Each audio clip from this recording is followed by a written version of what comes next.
কেটে দিয়ে হবে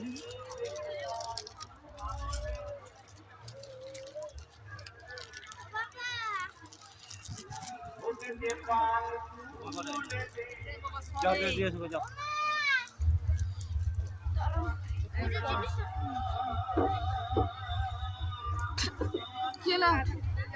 যাও যাও যাও যাই যাই যাই যাই দাঁড়া পরে একটু পরে না পয়সাগুলো বার কেন নি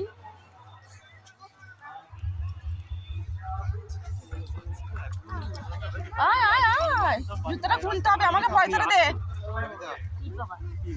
দাঁড়া নিয়েছি তো জুতো খুলতে হবে খালি পায়ে তোরা দাঁড়া আমি পুজো দিয়ে আসি তা তুই ছোট ছিল আর কিছু অসুবিধা হবে না আমরা বিয়ে তো রয়েছি